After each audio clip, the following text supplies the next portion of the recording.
দুইটা বড় দল যেহেতু এই ধরনের কথা বলছে, তাহলে আমরা এটা ধরে নিতে পারি যে আগামী দিনে যে সরকারটা হবে, পার্লামেন্টে যেই জিতুক একটা ন্যাশনাল গভর্নমেন্ট হবে। আমরা যতটুকু এর আগে শুনেছি, জামাতের আমির বা বিএনপিরও চেয়ারপারসন, ভারপ্রাপ্ত চেয়ারপারসন, ওনারা উভয়ই এখন জাতীয় সরকারের কথা বলেছেন।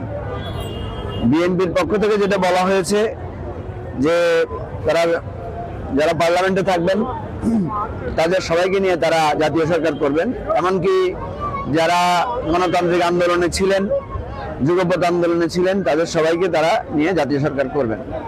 একটা বিষয়ে তারা পরিষ্কার করেন নাই, অনেকে জিজ্ঞেস করছিল যে এই জাতীয় সরকারে জামাত থাকবে কিনা। কারণ বিএনপির পক্ষ থেকে বলা হয়েছিল না, জামাত থাকবে না, জামাত ছাড়া বাকিটা সবাই থাকবে। আর জামাতের আমির শফিকুর রহমান সাহেব যেটা বলছেন যে ওনারা যদি সরকার গঠনের সুযোগ পান তাইলে জাতীয় সরকার করবেন এবং সেখানে বিএনপিও থাকবে।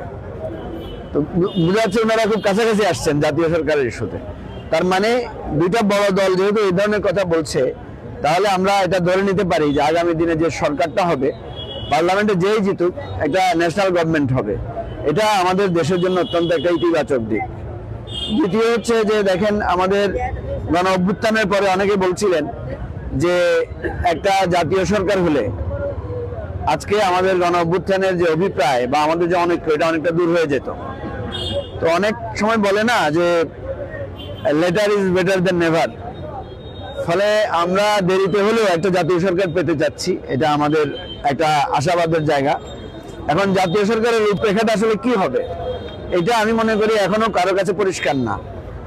কারণ আমরা এমন একটা সরকার চাই, মানে আমাকে যদি বলা হয় যে আমারও যদি দায়িত্ব দেওয়া হয় যে আপনি একটা জাতীয় সরকারের রূপরেখা দেন, আমি দেখব যে আমাদের অন্তত 20টা মন্ত্রণালয় আছে যেগুলো খুবই গুরুত্বপূর্ণ। তো প্রত্যেক দল থেকে ওই মন্ত্রণালয় চালানোর জন্য শ্রেষ্ঠ একজন মানুষের নাম প্রস্তাব আসতে পারে। যে ঠিক আছে, আপনারা আপনাদের দল থেকে ধরেন কোনো একটা দল 3টা মন্ত্রণালয়ের জন্য 3 জন যোগ্য দক্ষ মানুষের নাম প্রস্তাব করবে।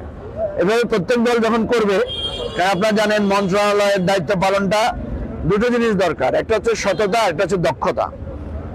শুধু সততা থাকলেও হয় না, আবার শুধু দক্ষতা থাকলেও সততা না থাকলে হয় না। এই দুইটা সংমিশ্রণে আমি মনে করি সব দলগুলো একসাথে হলে 20 থেকে 25 জন ভালো দক্ষ শাসক, প্রশাসক বা মন্ত্রী পাওয়া সম্ভব। আপনারা দেখেছেন যে আমাদের যে তত্ত্বাবধায়ক সরকারগুলো হয় বা এখন যে আপনার একটা ইন্টারিম গভর্নমেন্ট, এখানে কিন্তু খুব অল্প লোকেরাই কিন্তু সরকার চালাচ্ছে।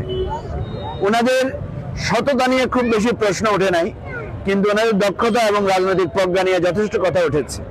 রাজনৈতিক সরকার হলে আমি মনে করি এটা কিন্তু কেটে যাবে এবং এই জায়গাটায়